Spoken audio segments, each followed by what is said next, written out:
조금 전에 보신 것처럼 21대 대통령은 인수위원회 기간 없이 바로 공식 업무에 들어가게 됩니다.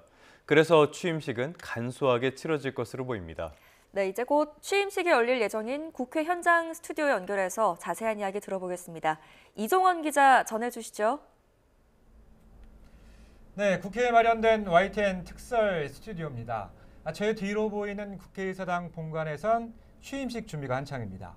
보시는 것처럼 의사당 외벽엔 제21대 대통령 취임이라고 적힌 대형 현수막이 걸렸습니다. 본관 로텐도홀에서 열릴 것으로 보이는데 레드카펫 위로 단상이 설치됐고 참석자들이 앉을 의자들이 줄지어 놓였습니다. 의사당 밖 잔디광장에는 양쪽으로 커다란 전광판도 2개가 설치됐습니다. 이재명 대통령 당선인 당장 오늘부터 빡빡한 일정을 소화하게 되는데요. 정치부 김다연 기자와 함께 짚어보겠습니다. 장 기자, 일단 많은 분들이 궁금해하실 것 같은데 대통령 임기가 개시되는 시점이 어떻게 되는지부터 좀 설명해 주시죠. 네. 공직선거법에 따르면 대통령의 임기는 전임 대통령의 임기 만료일 다음 날 0시부터 개시됩니다. 그런데 이번 대선은 윤석열 전 대통령의 탄핵으로 치르는 보궐선거이기 때문에 당선이 결정된 때부터 임기가 개시됩니다. 중앙선거관리위원회는 오늘 오전 7시에서 9시 사이, 그러니까 조금 뒤에 21대 대통령 선거 당선인 결정을 위한 전체 위원회의를 개최합니다. 노태학 중앙선관위원장이 당선인 결정을 선언하는 때부터 제21대 대통령 임기가 시작됩니다. 국군 통수권을 비롯한 대통령의 모든 고유 권한은 이 시점에 자동 이양되는데요. 선관위의 전체 회의 과정은 언론에 공개될 예정입니다. 네, 이재명 당선인은 당선이 확실시되자 오늘 새벽 이곳 국회 앞에서 대국민 연설을 했습니다. 내란 극복과 민생 회복, 국민 통합 등 모두 5가지를 약속했는데요. 김 기자, 당선 첫날 오늘 공개된 일정이 좀 있을까요? 네, 아직까지 이재명 당선인 측은 공식적으로 일정을 공지하지는 않았습니다. 다만 과거 사례와 이 당선인의 발언을 종합해보면 대략적으로나마 추측은 할 수가 있겠는데요. 먼저 문재인 전 대통령은 임기 첫날인 지난 2017년 5월 10일 합참 의장과의 통화로 군 통수권을 행사하며 첫 일정을 시작했습니다. 이후 국립현충원을 참배하고 10분 단위로 시간을 쪼개서 야4당을 방문하는 등 바쁘게 움직였습니다. 정오 국회에서 열린 취임식에 참석을 했고요. 또 이후에는 청와대로 넘어가서 첫 업무 지시를 내렸습니다. 이재명 당선인도 전직 대통령들 사례처럼 첫 일정으로 국립서울현충원을 참배할 것으로 보이고요. 첫 업무 지시가 무엇이 될지도 관전 포인트입니다. 앞서 이재명 당선인은 대통령에 당선되면 경제 상황 점검을 가장 먼저 지시해야 하지 않을까 싶다고 말한 바가 있습니다. 오후에는 대통령 집무실에서 주요국 인사나 사절단을 접견하고 또 통화까지 할 전망입니다. 자, 이 통상의 경우라면 대통령에 당선된 뒤 대통령직 인수위원회 활동 기간을 거치게 되죠. 하지만 이번 대선은 대통령 파면으로 치러진 보궐선거라서 60일간의 인수위 예열 기간 없이 바로 대통령 5년 임기가 시작됩니다. 20대 윤석열 전 대통령의 취임식엔 국회 앞 잔디광장에 수만 명이 운집해 성대하게 치러졌는데 오늘은 취임식 형태가 좀 다를 수밖에 없겠죠? 네, 맞습니다. 오늘 정오쯤 국회 로텐더홀에서 제21대 대통령 취임식이 열릴 예정인데요. 대통령 탄핵으로 치러진 2017년 대선 때와 마찬가지로 약식으로 진행될 것으로 보입니다. 2017년 당선된 문재인 전 대통령 사례를 통해서 오늘 취임식 어떻게 진행될지 짚어보겠습니다. 그때도 국회 로텐더홀에서 30분 정도 취임식이 치러졌습니다.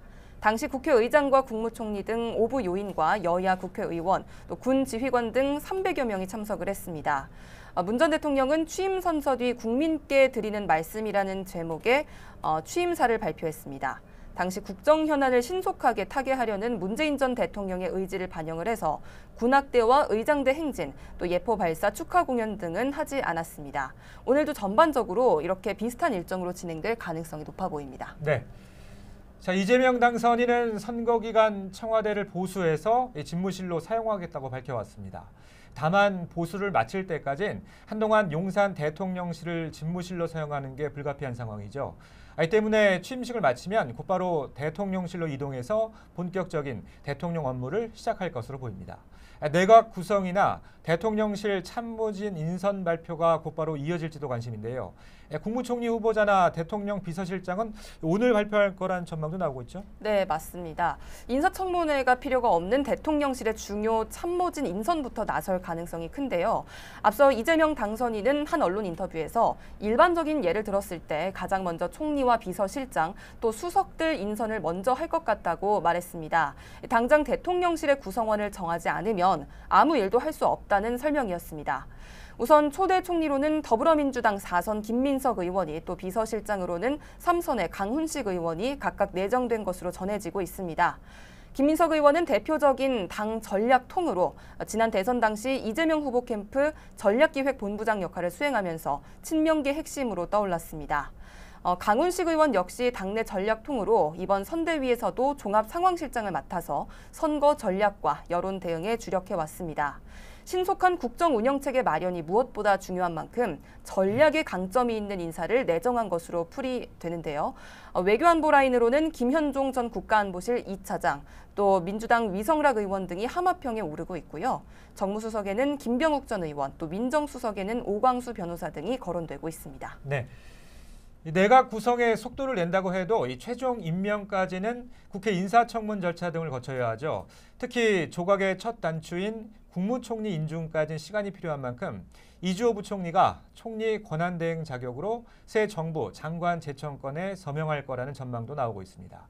이 때문에 당분간 전 정부 인사들과의 이른바 이 불편한 동거도 좀 불가피한 상황이죠? 네, 맞습니다. 정기 대선 같은 경우에는 대통령 당선인이 2달 동안의 대통령직 인수위원회 기간 동안 장관 후보자 지명과 국회 청문회 절차 등 인선을 진행할 수가 있습니다.